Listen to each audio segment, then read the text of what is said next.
The workflow. Okay, well, my experiences are very unique.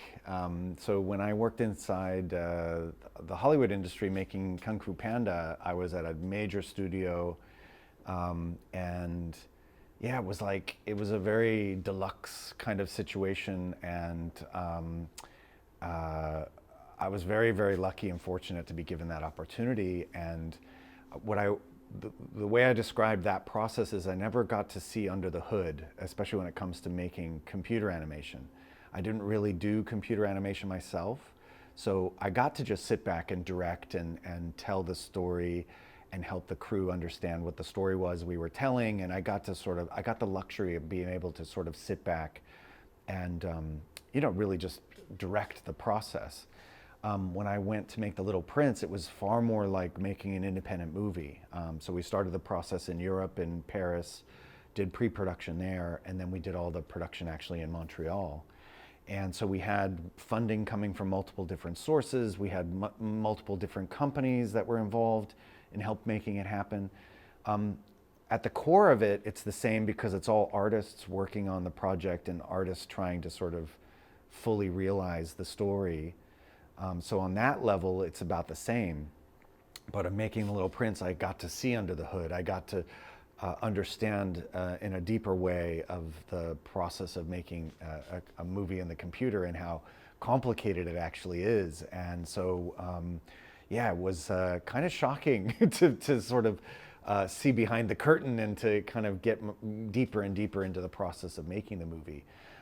But it was really, I think, an interesting way to explore. But I think the biggest difference between the two sides that I saw was one is far more conservative and one is far more sort of fearful about the viability of the product.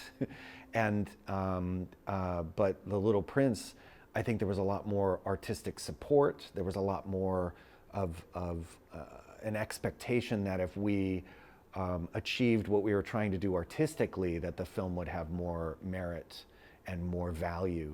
So there's sort of two different ways to look at the same kind of problem.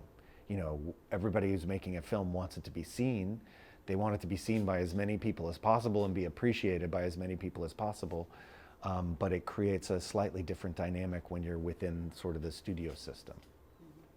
Yeah, the writing is such an integral part, and it's part of the process in animation that never stops. I mean, the writing is always kind of this ongoing, I think at best, an animated film can keep sort of reshaping itself, and you know, I think the best way to think about it is the final script for an animated movie isn't written until you're done editing the movie, until the film is completely finished. Because right up until the very end, you can make little changes and try to help the story be stronger.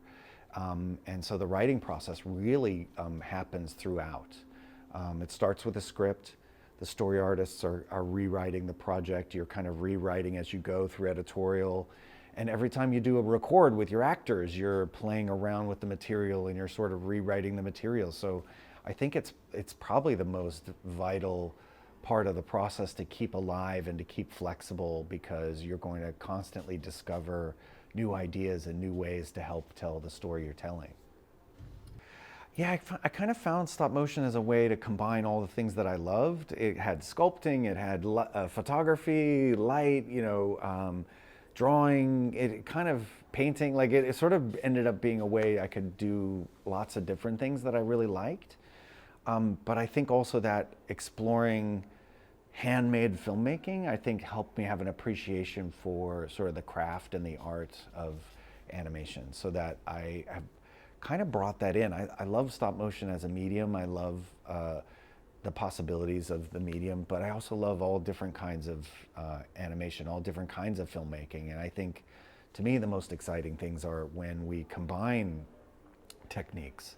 And I'm looking at this Jan Svankmajer poster for Alice. Like when I saw Alice, it blew my mind that it was live action shots mixed with stop motion shots, you know, side by side. And it's sort of whatever it takes to tell the story and whatever it takes to be expressive, I think is really exciting.